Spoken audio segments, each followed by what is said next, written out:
Hello, and welcome to another review. I've obviously just done a review of Doctor Who, Age of Destruction, and now I'm doing the review of the original, the classic, the horror, Alien, directed by Ridley Scott. Big fan of the Alien franchise. Get on to my thoughts about Aliens and Alien 3 when I get to them, but I do like both films. Yes, I like Alien 3. Thought it was a pretty good film. Took it back to what it was with the original, and that was horror. I mean, Aliens is good, don't get me wrong. Aliens is good. It's just that it wasn't horror. It's not a horror movie. It's an action movie. It's still a good movie, but not a horror film. Alien 3 brought it back to being horror. But we are not reviewing Alien 3. We are talking about Alien, the original. And it's obviously a movie set in the far future, and on the ship Nostromo, a commercial towing vessel. Did I say that right? Yes, I think a commercial towing vessel with making its long journey back home to Earth with its cargo. It's artificial intelligence, well, running the ship whilst the crews and hypersleep whilst on the long journey home, detects a distress signal coming from the planet LV-426 or Acheron. Well, no, it's not a planet, it's a moon. Screw that up. But not editing this video. This is, unedited. Show the screw ups. So obviously we're introduced to the crew. They're awoken by the AI mother. We're introduced to Captain Dallas as First Officer Kane, and then got obviously the main character Ellen Ripley. Then got Lambert, Science Officer Ash, played by the late Ian Holm. Also, Kane played by the late Sir John Hurt. I think Ian Holm's the Sir, isn't he, as well? And we've got the two engineers, Parker and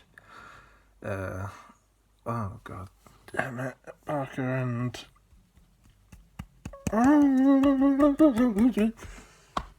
Brett. Sorry. Oh, shows you how bad I am at this. Parker and Brett. You're a bit concerned about not getting paid as much as the rest of the crew and making their opinions known. When the AI mother wakes them up, they're obviously notice that they're not at Earth. Dallas informs them that the computer has detected a distress call of unknown origins coming from LV-426. And it's company policy that they must investigate that and its possible signs of alien intelligence. So they take the Nostromo, they separate the Nostromo from a cargo and head down to the moon, sorry. But the landing is rough and the Nostromo is damaged. Dallas takes his first officer Kane and Lambert is a bit panicky, basically scared shitless out of it, but everything. My question is, Kane's the first officer. Shouldn't am I just thinking about Star Trek, or shouldn't the first officer, or at least the captain, stay on the ship whilst one of the others either the captain or the first officer stays on the ship, whilst the other one goes to investigate. Wouldn't that make more sense? But so that's something that bothers me. Tiny thing, but still. So they go investigate the distress signal, leaving Parker and Brett to repair the ship. Else Ripley and Ash try to see on the cameras what's happening on the suits, but can't really see much. They eventually find the distress signals coming from a crashed spaceship of alien origin. Obviously, by the title of the movie is Alien. We find the pilot who's lodged into a control chair. That they find that his chest has been burst open from the inside. Well, do they know that the pilot is in a spacesuit? But more on that when I get to Prometheus, another film directed by Ridley Scott. Maybe my opinions about Prometheus will change when I get to it. I will rewatch it. But it's apparently the space jockey, as the alien is called by most fans until Prometheus, wasn't the worst part of that movie for me. They find a burned hole leading down to the cargo bay. Kane goes down and finds a room full of eggs. Thousands, I believe, with a blue mist over them, which kind of looks like a scanner. I first thought, like when I first watched it was like some force field, but if it was a force field, then Kane couldn't have got through. It's a scanner that will alert the eggs to a presence, is what I believe it is. And Kane finds one of the eggs opens, and and inside is a scorpion-like hand creature, which we all know is a facehugger, and attacks Kane. Somehow Dallas and Lambert are able to get Kane out of the cargo hold and then carry him back all the way to the Nostromo. Ripley doesn't allow them in because, quarantine, this is it. Yeah, Ripley is actually being very sensible and, keeping to quarantine orders and not letting Kane on board in case he's infected with something. Lazy ever.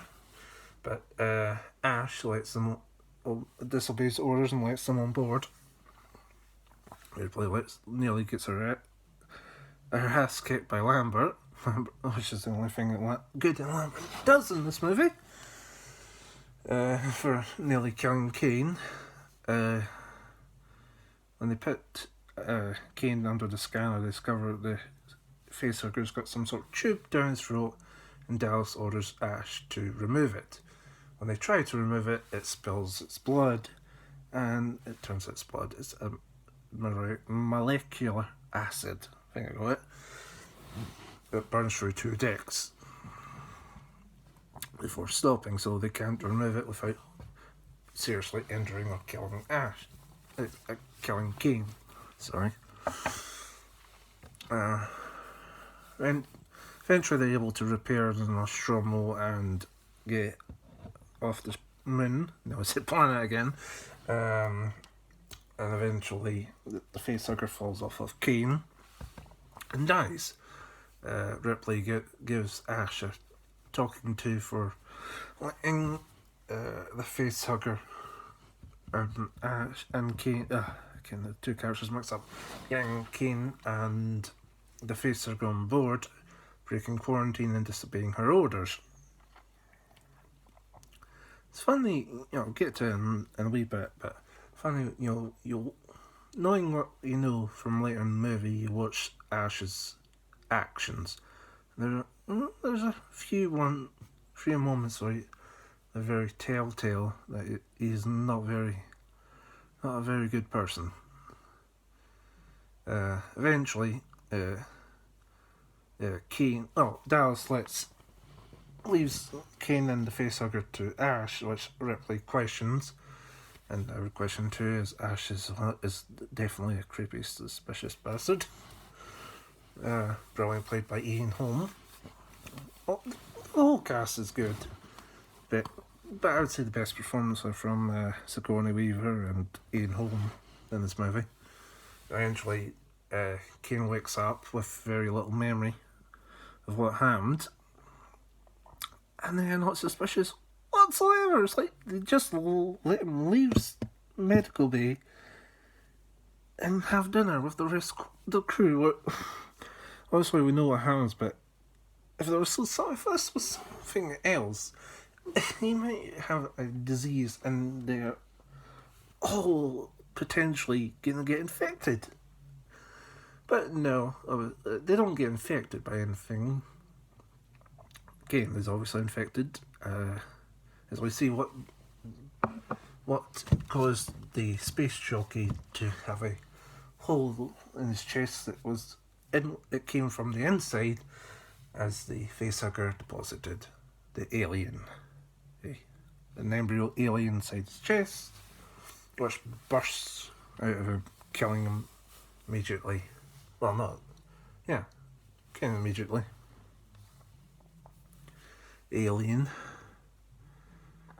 or as some people call him in this franchise, the demon, or the dragon, or as pretty much everybody else calls it, the xenomorph. So after sending Kane's body out into the reaches of space, and weird funeral, they decide to obviously capture the creature and send it out into space. So they got netting and a cattle prod to try and catch it. They nearly killed. They split it up into two teams: Dallas, Lambert, and Ash. Ripley, Parker, and Brett. Ripley, Parker, and Brett nearly kill the ship's cat Jones, but they need to grab Jones so they don't mistake him for the alien again. Unfortunately for poor Brett, when he goes to get Jones, he discovers in just a matter of hours the xenomorph has grown to full size, with a long spiky tail and domed head and a second mouth for a tongue, which kills Brett and takes his body. Now, obviously, in the Alien movies, there's two cuts. There's the theatrical cut, and I think it's called the assembly cut or extended cut.